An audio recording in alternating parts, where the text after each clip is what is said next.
Hello everyone, আজকে আমরা চলে এসেছি টাঙ্গাইলের সবচেয়ে ভাইরাল প্লেস মনতলাতে। আর আমরা যে রেস্টুরেন্টে আছি সেটির নাম হলো ক্যাফে ডি মনতলা।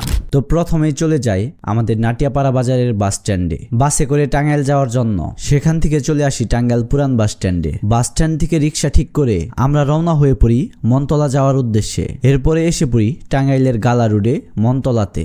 এটাই সেই মনতলার ভাইরাল রাস্তা, যার সৌন্দর্য বলে শেষ করা যাবে না। এই রাস্তায় যেই ভিডিও বানায় তার ভিডিও ভাইরাল হয়ে যায়। এত সুন্দর মনোরম পরিবেশে আর এত সুন্দর বাতাসে এই রাস্তা দিয়ে হাঁটার মজাই আলাদা। এভাবে রাস্তা ধরে যেতে যেতে আমাদের রিক্সা এসে থামে ক্যাফে ডি মনতলার সামনে। বর্তমানে টাঙ্গাইলের সবচেয়ে ভাইরাল প্লেস বা রেস্টুরেন্ট বলতে পারেন। তো রিক্সা থেকে নেমে আমরা প্রবেশ করি মনতলার অত্যন্ত মনোমুগ্ধকর ও ভাইরাল রেস্টুরেন্টে। প্রবেশ করতে দেখতে পাই অত্যন্ত চমৎকার ভাবে ফুটিয়ে তোলা হয়েছে এই রেস্টুরেন্টটি। প্রাকৃতিক দৃশ্যে ঘেরা মনোরম পরিবেশের এই জায়গা মনতলা। যারা চার দেয়ালের মাঝে বন্দি থেকে খুবই অস্থির এবং ক্লান্ত হয়ে পড়েছেন, তাদের সকল ক্লান্তি অস্থিরতা দূর করার জন্য পারফেক্ট প্লেস হচ্ছে এই মনতলা। ক্যাফে ডি মনতলা এই রেস্টুরেন্টটি খুবই সুন্দরভাবে সাজানো হয়েছে। এখানে বিভিন্ন পাশে বিভিন্ন সুন্দরভাবে ছবি তোলার জন্য সুন্দর সুন্দর প্লেস করা হয়েছে। এই ক্যাফে ডি মনতলার সবচেয়ে আকর্ষণীয় ব্যাপারটি হলো এখানে দোতলায় ওয়াচ টাওয়ারের মতো একটা জায়গা করা হয়েছে, যেখানে উঠে পুরো মনতলার ভিউ উপভোগ করা যায়,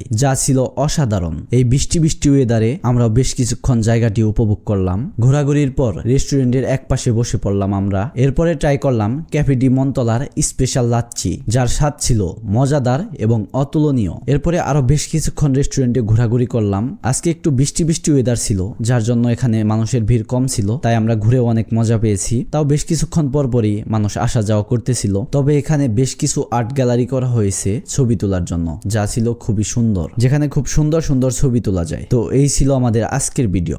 আশা করি ভিডিওটি ভালো লেগেছে। ধন্যবাদ।